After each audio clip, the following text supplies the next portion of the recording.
Assalamualaikum dan salam sejahtera murid-murid. Bersama Cikgu Ridzuan bagi subjek Pendidikan Kesehatan tahun 4. Minggu ini kita masih lagi berada di unit 11, Sayangi Diri Keluargaku Sayang.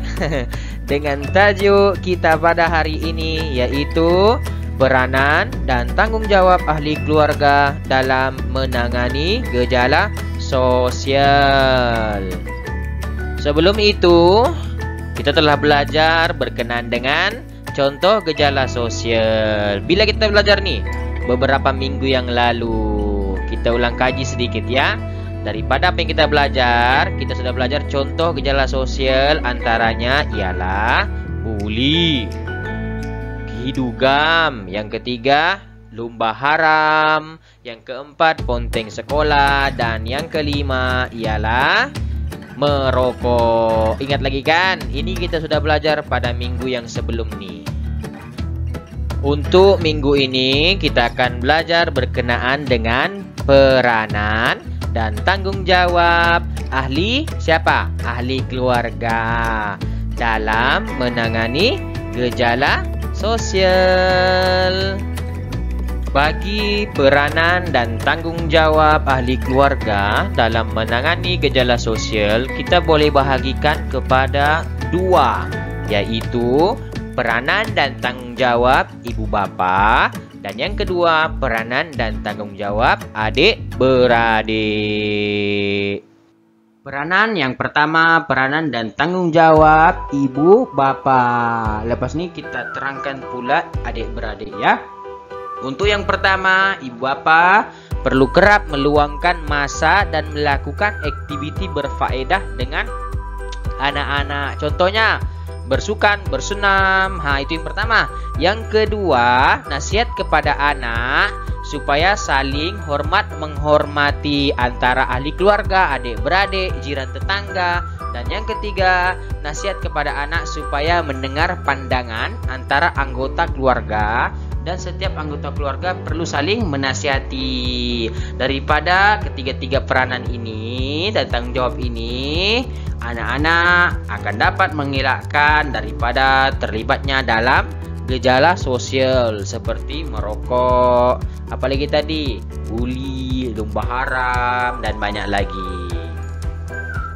Yang kedua, peranan dan tanggung jawab adik beradik. Bagaimana adik beradik boleh membantu dalam menangani gejala sosial? Yang pertama, apa yang perlu lakukan? Membantu ibu bapa dalam menjaga adik-beradik. Contoh, abang jaga adik, kakak jaga adik, kakak jaga juga abang. Bagaimana dia nak membantu? Nasihat. Jika nampak abang merokok, bagi tahu abang tidak merokok, bahaya untuk kesihatan.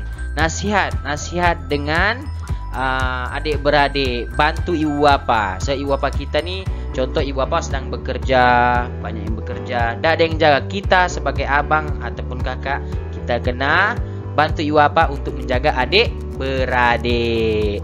Yang kedua, menjadi contoh teladan, suri teladan yang baik kepada adik-adik. Contoh, abang, kalau abangnya kaki buli, adik akan terikut-ikut untuk menjadi kaki buli.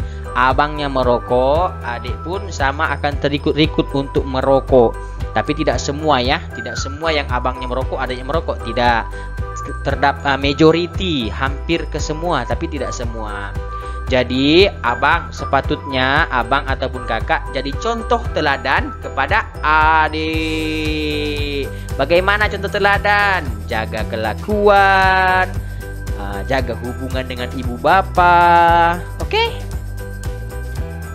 Untuk tugasan pada hari ini, murid-murid dikehendaki untuk menyenaraikan peranan dan tanggung jawab ibu bapa serta adik beradik dalam menangani gejala sosial.